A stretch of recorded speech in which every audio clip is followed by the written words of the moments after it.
Live from Washington, D.C., this is Balance of Power with Joe Mathieu. The tariffs take effect on this day 200 of the Trump administration. Welcome to the Thursday edition of Balance of Power as reciprocal tariffs on some 90 nations kick in. They've been in place since midnight. We're going to get the latest from the White House in a conversation just a moment from now with Stephen Miran, an important economic advisor to the president who is chair of the White House Council of Economic Advisors. I'm Joe Mathieu in Washington. We thank you for joining us on Bloomberg TV and radio with analysis today from our political panel, Bloomberg Politics contributors Adam Hodge and Rick Davis.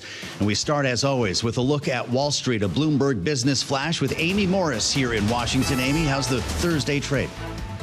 Oh, it's hopping today, Joe, especially because of Firefly. The IPO debut saw trading open at $70 per share. It's now trading around $64 per share. CEO Jason Kim telling Bloomberg TV the funds raised from this IPO will go toward ramping up the cadence of its Alpha rockets and fast-track the rest of the company's product lines.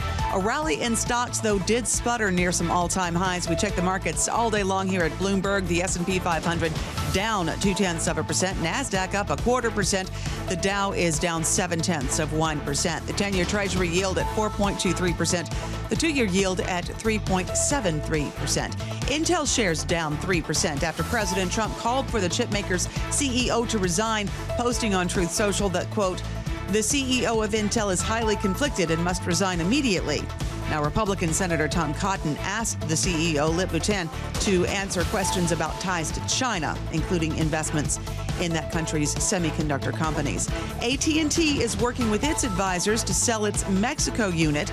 Sources say the company wants more than $2 billion for the business, which has been struggling for more than a decade to gain ground on Telcel, which is part of a group controlled by billionaire Carlos Slim. Shares of AT&T are more than 1.5% higher. For on-demand news 24 hours a day, subscribe to Bloomberg News Now wherever you get your podcasts. I'm Amy Morris. That's a Bloomberg Business Flash. Let's get back to Balance of Power with Joe Mathieu.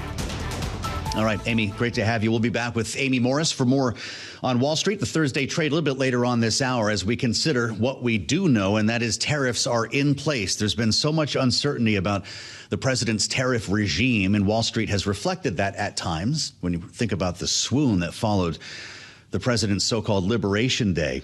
More than 90 countries, reciprocal tariffs went into effect at midnight. The president was on Truth Social to mark the occasion, up late, writing, "It's midnight," in all caps, multiple exclamation points. Billions of dollars in tariffs are now flowing into the United States of America.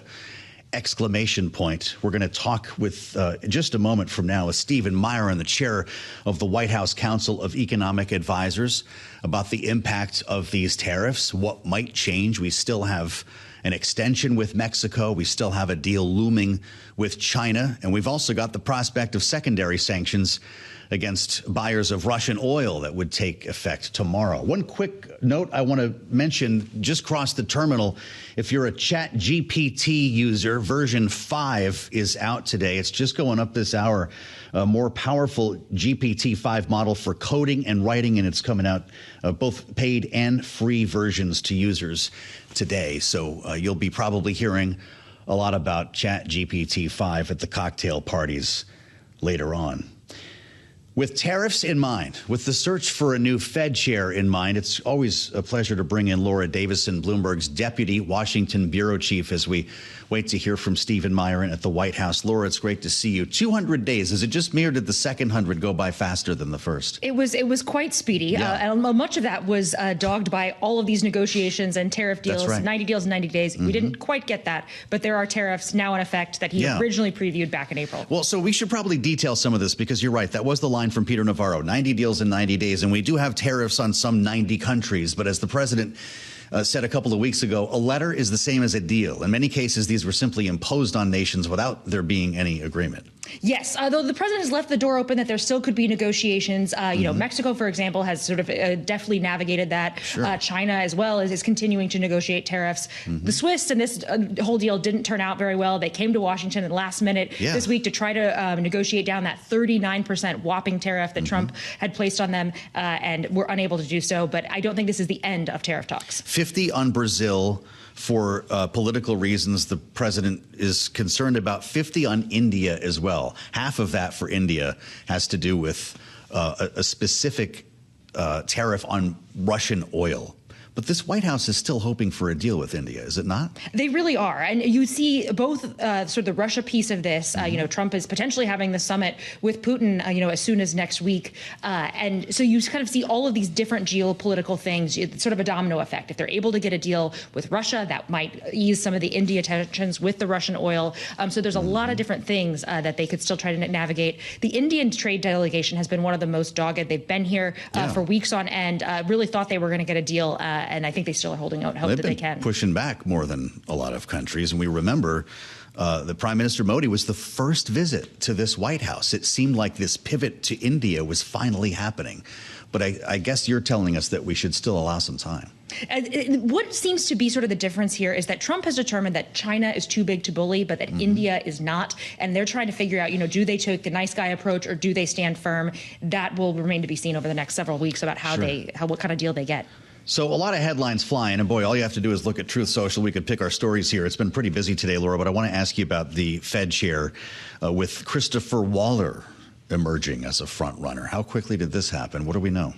So Trump has been actively doing, and his team have been actively doing interviews with potential Fed chair candidates. This really kicked up as Trump has become more disillusioned with Jay Powell at the head of the central bank. Yeah. There's a bunch of moving pieces here of that. One, Trump has said he's going to announce potentially as soon as tomorrow a temporary Fed pick to fill the seat by Adriana Kugler that is vacated starting tomorrow. This will be someone kind of essentially a caretaker for that seat. He also simultaneously is looking at someone to replace Jay Powell. Waller has emerged as the front runner in those talks and has, but he's already on the board, so he doesn't need to be appointed to a seat.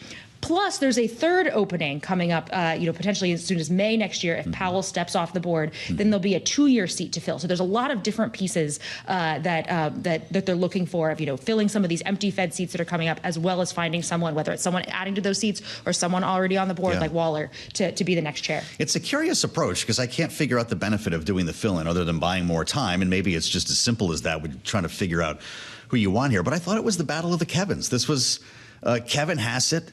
But Christopher Waller, I guess, has had a pretty good run here in the meantime. He's had a pretty good run, and he has a lot of support from Wall Street itself. He's very much seen as the safest choice here. Traders would be very happy with it. Did Hassett and Warsh turn people off? One of the things is also look at the photos of all of these people. Look who's the tallest person. Look who has the strongest jawline. You think the strongest jawline, central casting. You mean this is and that's one of the things that helped Jay Powell out in the search. This helped Scott Bessent when he became Treasury Secretary. If he was one of the tallest people in the lineup. That's hysterical. Well, so I talked to Michael McKee about this yesterday. The idea of a fill-in on the Fed, someone, to your point, already had a couple boxes to check, but already in government, already confirmed. The Deputy Treasury Secretary Faulkner, he's kind of out of central casting. He's out of central casting. Someone we should look at? And he would be easy to just pop into that job for just a handful of months. He was easily confirmed by the Senate when he came through and, kind of has all the credentials. He's a strong Trump and Bessent ally. He would be someone to kind of keep that seat warm, keep things in the direction Trump wants to go until he can continue to play out his apprentice-style Fed chair pick. Right. It really does. This is like the grand finale of The Apprentice. Maybe we could get the boardroom set back together here. Secondary sanctions on Russia, something I mentioned before you leave. These would presumably take effect tomorrow, but now we're also hearing about a potential meeting, an in-person meeting between President Trump and Vladimir Putin. They say the next few days. Could we see these two men together this weekend? And would the sanctions wait for that?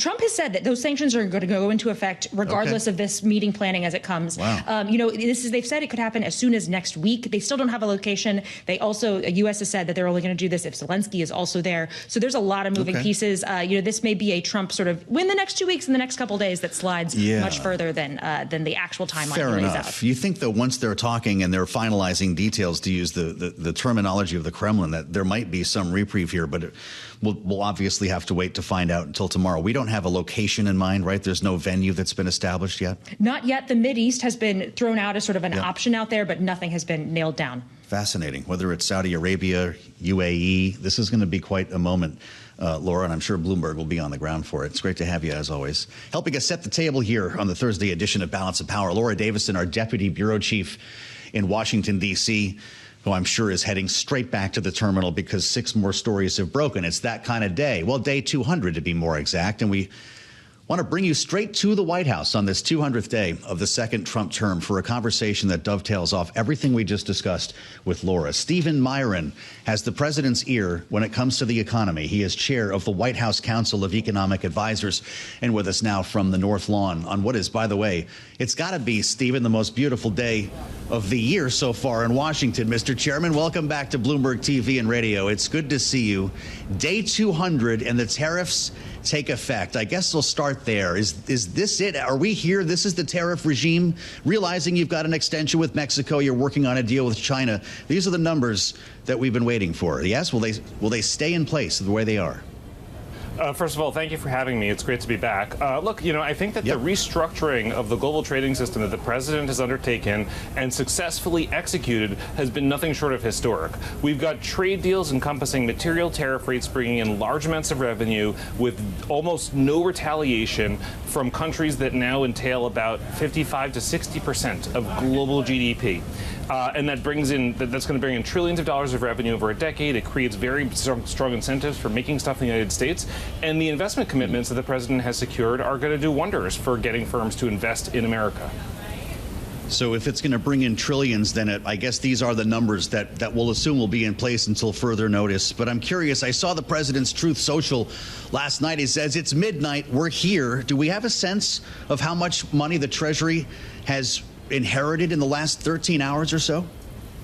So I don't have a sense about what's happened in the last 13 hours or so, but as you know, in the last month we saw a record print of about $30 billion in the month alone from tariffs, and that was before the higher rates really set in.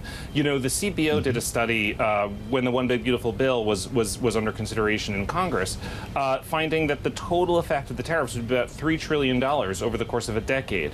I think that tariff rates have moved a little bit higher since then, and so my team is actually currently crunching through the numbers right now as we speak with the new tariff rates, but I wouldn't be surprised if the final number is closer to $4 trillion over a decade instead of 3.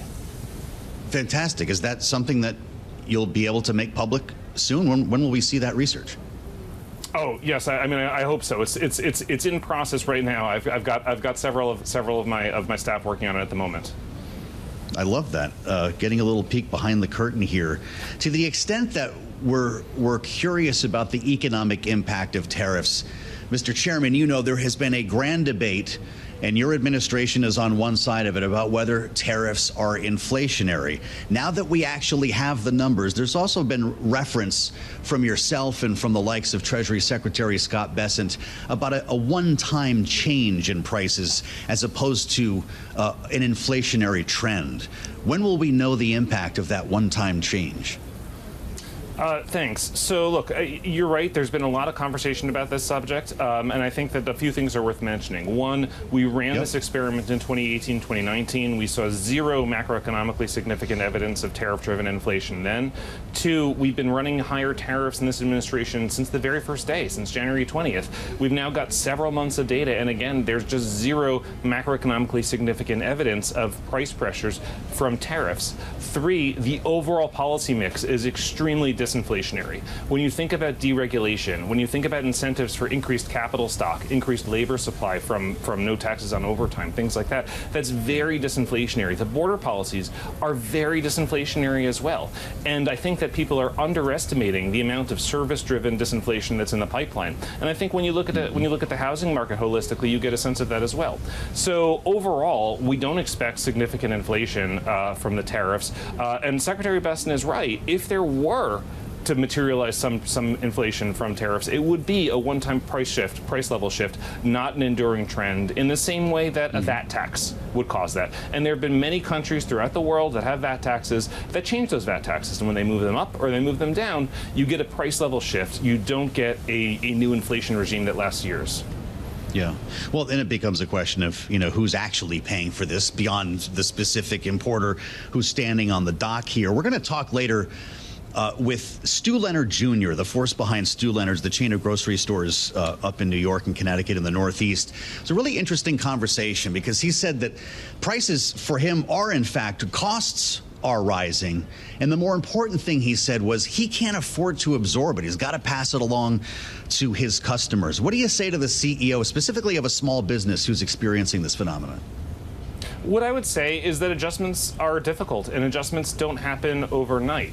And in the fullness of time, I have no doubt that the countries that we are placing tariffs on will ultimately bear the burden of those tariffs, either through lower prices or through another channel like currencies, as happened in 2018, 2019 with China. Now, that's an argument in the fullness of time. In the short run, there can be price volatility, right? We had volatility in financial markets. We have now seen a little bit of volatility in the real economy as well.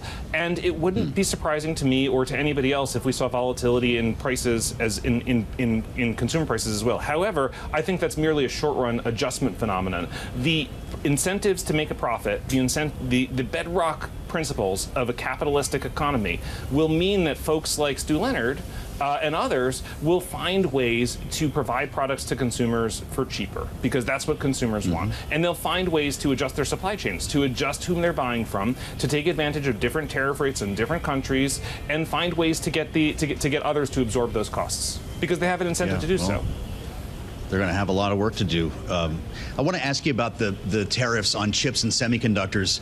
Red headline on the terminal last evening, Mr. Chairman, when the president said 100% as he was talking to reporters in the Oval Office. But I realize there are some very important exceptions here for chip designers and chip makers who are actively investing and building in the United States. And to my read, that covers most of the majors here, including TSMC, which is building in Arizona and some other places. Who would this tariff actually impact, or will it not touch anyone other than a foreign maker like, say, Huawei, that isn't already selling here?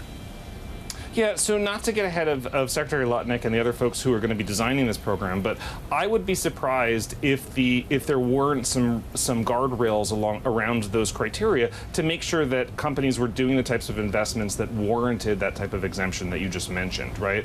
And so are countries investing enough to build their supply in the United States? Are they making good faith progress and good faith outlays that are leading to actual genuine increases in the productive capacity of the United States?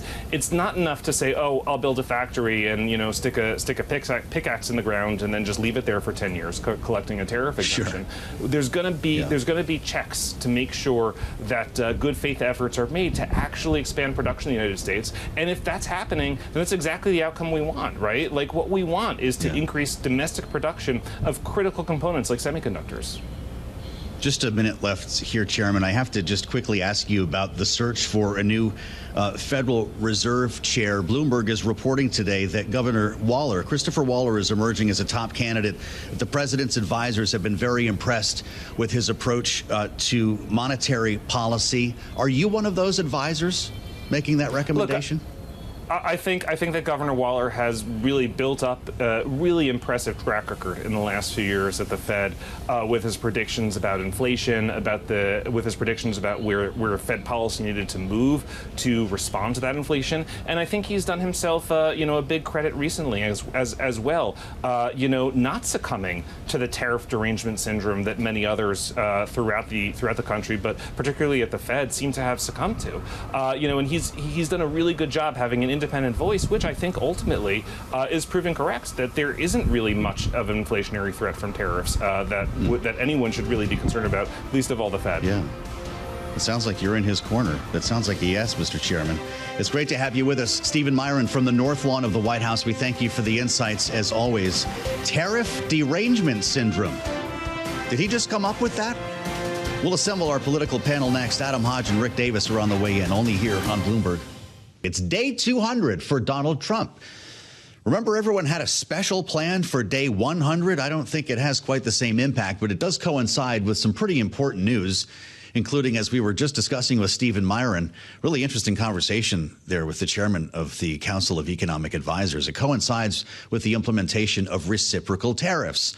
They hit at midnight. More than 90 countries waking up to a new reality this morning, as they are obviously being tariffed for goods coming into the U.S. But we've also got the potential, the president says it happens no matter what, for secondary sanctions against countries buying oil from Russia tomorrow.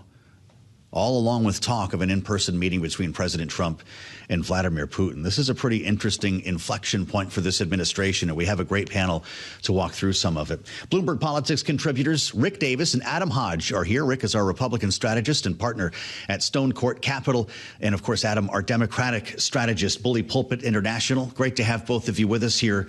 Adam, the first 200 days of the Trump administration has begun a reordering of our economy. We were just talking about this new tariff regime with Stephen Miran, who had nothing but good things to say about it. The money that's coming into the country, the growth that he says will come from this. We're making the playing field even again. What's the problem with that? Well, I think one of the problems is the president has put a gun to the head of the global economy and said, everybody get online or you're going to face higher prices. But I think what was striking to me is that you had official from a Republican White House acknowledge that they're raising taxes on the American people. And even Rand Paul today was taking the White House, a little bit to task for now being the party of raising taxes on working families. And I think that is a one-time hike on some of the prices that you don't think this may compound month over month, but the president ran on lowering costs for the American people. And you compound that with some of the actions on immigration, which reduced the labor supply, some of the other policy measures that they put in place. And it's a bit of an opportunity for Democrats, I think, to make the case that the president has broken his promise to lower costs on working families. And that's what I think you'll hear from Democrats going forward.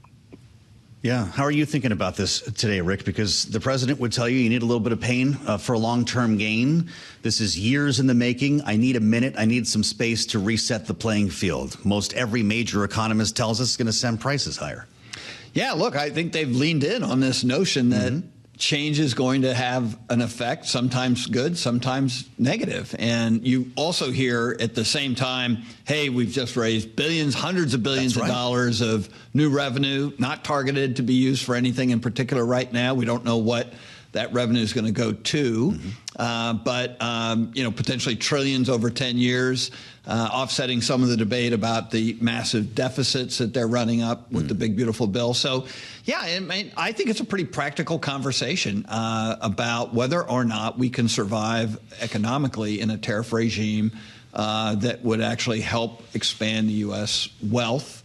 And enter us into what Donald Trump calls the golden age. And so as that debate wages on, you got to admit these first 200 days have been, a drumbeat of activity that has restructured not just trade all around the world, but our global relationships, our domestic industries, healthcare, education, the legal system. It's phenomenal when you think of the breadth of what this president's done in 200 days. Whether you like what he's done or not, he's done a lot. Yeah, well, the president says on Truth Social, Adam, tariffs are flowing into the USA at levels not thought even possible. But tariffs don't flow into the USA. Don't we pay them? That's right. Yes, no, absolutely. The Americans are paying them. I'm not sure how much wine you're importing from France these days, Joe, but, the price of them are going up 15%. And that is true for companies like Ford, right, who are now going to see and have been beating the drum about the pain that it will cost to their bottom line from how having to import steel and aluminum from Canada as part of our North American supply chain at significantly higher prices. And there's no question that eventually will lead to higher prices for your F-150 or for other commodities. I think you raised the example of Stu Leonard's, fabulous grocery chain from my old high school days. You can't get bananas from a whole lot of other places in the U.S., right? There are goods that are just not capable of coming from other places that we just cannot make here in the U.S. or don't produce here for various reasons. And that's going to lead to higher prices for the American people. And I think that is going to be a tough pill for the American voter to swallow, especially as you head into the midterms. Yes, so Stu Leonard Jr. is going to join us later on, Rick, and he was making the point here. Everybody loves Stu Leonard's, I guess. That he says costs are up and I can't afford it. I need to start passing it on. If we start seeing that more and more in mainstream news coverage, what does that do to the argument coming out of the White House? Yeah, I'm not even sure that you need more mainstream news coverage. I mean, when you look at consumer surveys, my favorite things to study, these are grumpy consumers. They're not happy with the higher costs that they're paying. They expected lower grocery costs, expected lower gas costs. There's a lot that isn't fulfilled in the promise of the Trump administration. We talked about how much he's doing. But that piece of it right now, especially as you start to look across the horizon at the 2026 midterm elections, they got to fix that because consumers vote on their pocketbook. We hear it over and over and over again, constantly telling, elected officials, this is what matters most. All this other stuff, window dressing. They're not going to decide on who to vote for because of the tariffs. They're going to decide on that banana cost. Yes, right. And so we're still in a banana economy. We got to constantly remind ourselves of that. And right now, unless something changes, you got a bunch of grumpy consumers looking at this administration saying, maybe we need change in Congress. There are two posts I want to ask you about on this 200th day. President didn't get a lot of sleep last night. The midnight post on the tariffs, I guess, would be evidence of that. But they kept rolling in this morning. There are two that jump off the page or the screen or whatever you have here. One is about Intel. President writes, the CEO of Intel is highly conflicted and must resign immediately. There is no other solution to this problem. Thank you for your attention to this problem, exclamation point. And this follows allegations that the new CEO, not so new CEO, is tied to the PRC. Separate Trump post, Truth Social, he says, now that the nuclear arsenal being created by Iran has been totally obliterated, it is very important to me, that all Middle Eastern countries join the Abraham Accords. This will ensure peace in the Middle East. Does this president see him as the president himself, as the president of the world, Adam, as well as the chairman of every board? I mean, that certainly seems like it. I mean, I would just take a step back. If you had a Democratic president calling for the firing of a CEO of a major U.S. company, Republicans would be screaming from the rooftops about a socialist republic, about socialism run amok in the country, the president picking winners and losers in the business community. I mean, that's what we're talking about here. And I think it is something that I think people is shot across the bow for corporate America. And I don't think it's going to lead a whole lot of businesses feeling comfortable about the decisions that they make and the choices they make going forward. Is this just Trump being Trump? What do you make of these? Yeah, Donald Trump, xenophobia. I mean, come on. I mean, like, that shouldn't surprise anybody at this stage, whether it's Mexico or China or any other country that he sees as a blacklisted country. Sure. But I think this point you make about does he see himself as president of the world is really fascinating because, like, he came to office where people thought, oh, they're rolling up the carpets. We're not going to do business with anybody else. And he's been arguably the most integrated president on a global scale in our lifetimes. Wow. And when you look at all the bilateral activity he's done, trade, I mean, like, you don't have to like what he's done, but he's been more active on a global front, and it's been based on the U.S. is the most powerful nation in the world, both militarily and economically, and we're going to flex our power around the world. Right. So, I think the last time I saw a president like this, and he's my favorite president, so I don't want to compare the two, but Teddy Roosevelt understood the world. Wow, Rick, he understood our role in the world, and he carried that big stick. And Donald Trump, in his own kind of different way, I think sees himself the same way. What do you think about that, Adam? When he tries to influence developments in other nations, it's almost every day, either on Truth Social or in front of cameras and microphones. I mean, it's the way that Donald Trump sees himself and his ego. I mean, he views himself as president of the world. And look, the president of the United States often does carry that big stick, that influence, and we are able through either the might and being right on a range of issues to being the world superpower and who helps shape the way the world works. That's the privilege that the president has to bear. And so I think that's something that I think you should not be surprised at necessarily. And I think Trump, like with most things, is going to take it to the extreme. See the president on the roof the other day? He's walking around the colonnade on the roof. Oh, yeah. Is there going to be a second floor on the West Wing by the 300th day? What's going on over there? Yeah, no, it wouldn't surprise me. I think we're into a redevelopment phase for the White House. I mean, obviously the ballroom's getting most of its attention, but he wasn't on a roof to talk about the ballroom. There he is. So, I mean, and maybe someone told him no president has ever been on the roof of the White House. So, boom, let's go. There he is. If you're with us on YouTube or Bloomberg TV, he was describing, he said something beautiful with that hand gesture that he's working on. Maybe it's skylights or something, Adam. Maybe they are going to put the swimming pool in up there. We do understand the gold leaf is being added to the ceiling of the Oval Office. Will this White House look different forever because of this man? I mean, no question. I think, look at what's happened at the disgrace in the Rose Garden. I'm biased, but I just think it's totally changing the face of the way that the White House looks. And this has happened throughout history. I think, though, that Democrats can't get sidetracked into some of these issues and talking about a ballroom or the Rose Garden or everything else. Yeah, sure. Laser focused on the unpopularity of the big, beautiful bill. And that's what I think you'll see Democrats, if they're smart, that's what they'll focus on, because it is a lead balloon on the president's popularity with the American people, with the voters that put him in the Oval Office. And I think that's where you think Democrats should focus on going forward. Sure. I just think it's fun for us D.C. guys to talk about. Adam, thank you so much. And Rick Davis, Adam Hodge, Bloomberg Politics contributors. We'll get to the road show on the big, beautiful bill next time we talk. I'm Joe Mathieu in Washington. We'll have a lot more on the potential meeting Trump and Putin next here on Bloomberg. Thanks for joining us on Bloomberg TV and radio on Balance of Power. We're live in Washington with pretty big news, in fact, as you go to check your 401k. An executive order that the president is signing today that actually does not have anything to do with tariffs, but in fact your retirement account. He's signing this EO to allow private equity, real estate, and crypto in your 401k, directing the Labor Department to reevaluate guidance around alternative asset investments in retirement plans to clarify as well the government's position on fiduciary responsibilities. This initiative offering more investment options, greater potential upside. We'll see what happens at the Labor Department with this executive order, but a pretty fascinating story for people, of course, subscribing to the terminal and watching and listening to Bloomberg. Big doings when it comes to Russia and Ukraine. As we've noted, reciprocal tariffs took place at midnight, but tomorrow is the deadline for secondary tariffs on countries buying oil from Russia.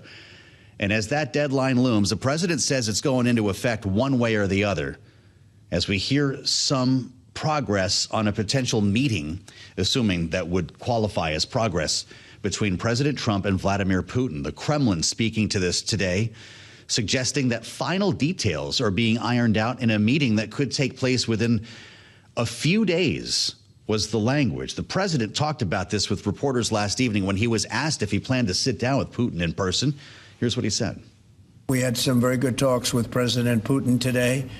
And there's a very good chance that we could be ending the end of that road. That road was long and continues to be long, but there's a good chance that there will be a meeting very soon. How close do you think you are to a deal? Excuse me? How close do you think you are to some kind of deal? Well, I don't want to say. I've been disappointed before. And he may well be disappointed again, though we can add another wrinkle to this story, as Politico just now reports that Vladimir Putin, this is from the White House here, the administration says Vladimir Putin must first meet with Ukrainian President Volodymyr Zelenskiy before he gets a bilateral with President Trump. It's interesting because much of the analysis today would suggest that any in-person meeting would be framed as a win for Putin, which may be prompting the White House to tap the brakes for a minute. This is why we're so glad to have the voice and experience of Mara Rudman.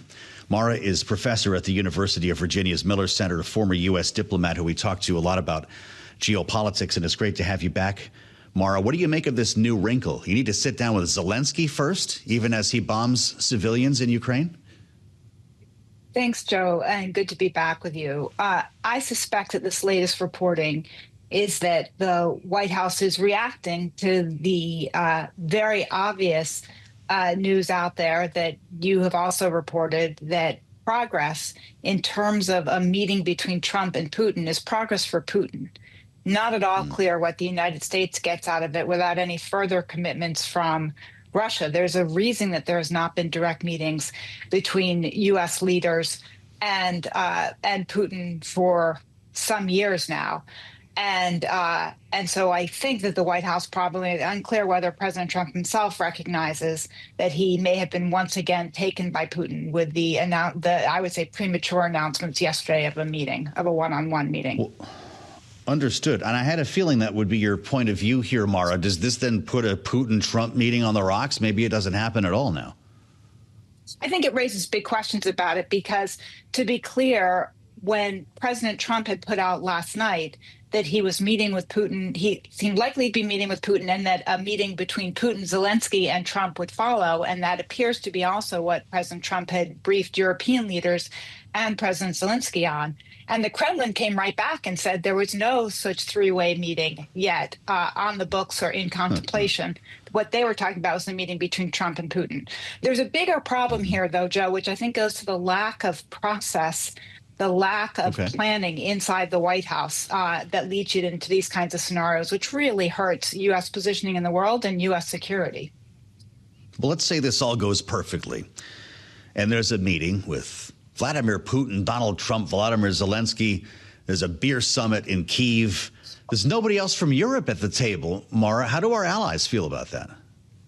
I think probably pretty uncomfortable, because our allies are the ones who are quite literally on the front lines and have played a very important role here, along with the United States, in backing up Ukraine and Ukraine's efforts against Russia. And so I think there's probably a lot of trust but verify, with more emphasis on the verify from the allies' perspective, though I also think they're playing a difficult hand, and they know it. Before I move on, where do you think they meet? The conventional wisdom seems to be Middle East. Is this Saudi Arabia, UAE, or something we're not thinking about? I think Saudi Arabia, UAE, Qatar, I mean, the Gulf players have been quite adroit in setting themselves up as meeting points and having kind of good relationships all around. And they should be given credit for that. I think there's ways in which the United States could take greater advantage of that than they are in terms of regional strength. But I think it would not be surprising if the meeting was somewhere in the Middle East. Got it. Yeah. President says these secondary tariffs take effect tomorrow, no matter what. I guess that could always change. But how are you looking at this when you consider the likes of India and China paying the price for Russia's behavior? Somewhat inexplicable to me, particularly with respect to India, because, again, reporting over the last 48 hours has been that India pays the biggest price, which really counters what is in the United States' interest here, as we have been working, both Republican and Democratic administrations, for some years now to build the ties between the United States and India, in part to try to leverage against China's strength. So it's really quite surprising, and clearly is not going over well in India. Really fascinating is we, of course, are dealing with a number of hot spots here that the president will likely be asked about if reporters get to throw some questions at him later on. He has remarks scheduled for 4 p.m. Eastern time, a couple hours from now. We did get quite the round of questions and answers in the Oval Office yesterday, because the news that's coming out of Israel here, Mara, is pretty remarkable. Israel intends to fully take over Gaza, despite global isolation here. In an attempt to end the fighting, they're under an enormous amount of pressure to accept a Palestinian state. An eviction seems to still be on the table here. President Trump was asked quite recently, it was in fact the 31st of July, about the situation in Gaza, knowing that he has suggested removing everyone and building waterfront condos. This is the most recent take from President Trump. Oh, it's terrible what's occurring there, yeah. It's a terrible thing. People are very hungry. You know, the United States gave $60 million for food, and it's a shame because nobody, I don't see the results of it. And we gave it to people that, in theory, are watching over it fairly closely.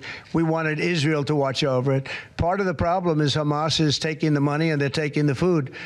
But we gave $60 million a couple of weeks ago. Nobody said anything about it. Nobody said thank you. But I didn't need the thank you. I just wanted the people to get fed. President Trump, just a couple of days ago, just about a week ago, Mara, the Israeli government is going to make a decision on this idea of whether or not to fully occupy Gaza a bit later on today. It's unclear if we'll get an announcement when this happens. What would be the fallout of such a move? Joe, listen, it would be a devastating decision for Israel to make, not only for the Palestinians in Gaza, but for the Israeli polity itself. To be clear, this is an Israeli political leadership decision, one that has been long pushed by the far-right members of Prime Minister Netanyahu's coalition. The military, the Israeli Defense Forces, is against this decision, and it's been remarkably public in their statements about thinking this is not a wise course. And so it is very unclear how this plays out for Israel within its own country, never mind, as you've pointed out, the international reaction. I will say President Trump, much as he wants to get credit for the United States supplying humanitarian assistance, which is important, but the United States has done for years and years, the important thing is that there is not a way forward for that humanitarian assistance. The United States did not do its due diligence on the mechanisms that were set up. And beyond that, President Trump himself played right into the Israeli far right when he made the pronouncement, which he has since backed away from, about the fact that essentially there should be ethnic cleansing in Gaza, that all Palestinians there should leave, as you reported a few minutes ago. Yeah. I don't know if you saw his post on Truth Social this morning with regard to the entire region, I guess, is the only way I can put it.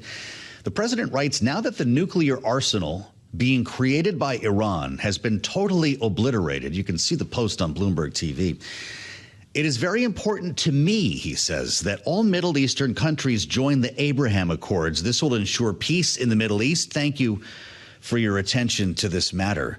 How does he expect Middle Eastern nations, allies or not, to respond to such a message? So, Joe, it's not clear what President Trump expects. I will say what ties together your questions on this, on the Russia-Ukraine situation, on what's happening in Israel now, is that President Trump lacks an internal advisory process that every other president has relied on. I know because I was chief of staff of the National Security Council for two previous presidents. And that involves making sure the president has the best planning available, the right advice, knows what the perils are as he goes forward, and frankly doesn't make public pronouncements until he knows what the related likely reactions are. And so while there is tremendous opportunity in the region, I would say as a result of the actions against Iran and some of the combined interests, the actions of some of the Gulf states at this point, for a regional framework for security and economy and energy, that also requires finding a pathway to a Palestinian state. And the Gulf countries have been very clear about that. So that is the necessary price for the Abraham Accords and a way forward. And it's also what Israel needs to have a day after for Gaza at this point for Israel's own interests. Interesting. And we should just let our viewers and listeners know that Mara's positions in government have included serving as deputy assistant to the president for national security affairs in both the Obama and Clinton administrations. With that said, Mara, how do Middle Eastern nations, allies or otherwise, feel about what President Trump wants himself? He says, this is important to me. Well, listen, there are a lot of monarchies, kingdoms in the Middle East, so they may not be as surprised by his language as many in the United States ought to be, because we, of course, he's not a king. He's a president elected by the American people. So it's important what he wants, though hopefully what he's doing is representing the interests and the security interests of the United States, which I do think would be served by more countries joining the Abraham Accords. Though I also think that the price of those countries, they've been clear about it, the Saudis, for example, of a pathway to a Palestinian state would also serve the United States' interests. Really interesting conversation, as always, Mara. I really appreciate it. Mara Rudman, professor at the University of Virginia's Miller Center, former U.S. diplomat in the Clinton and Obama administrations. We thank you for the insights. We've got a lot more coming up on the late edition of Balance of Power. In fact, we're going to get back to the idea of a Trump-Putin meeting with the former ambassador to Ukraine, William Taylor. And the aforementioned, I'm looking forward to this, Stu Leonard Jr. is going to join us for his view on the impact of tariffs on consumers. We're going to go to the grocery store And I hope you'll join us right here, 5 p.m. Eastern Time on Bloomberg TV and radio.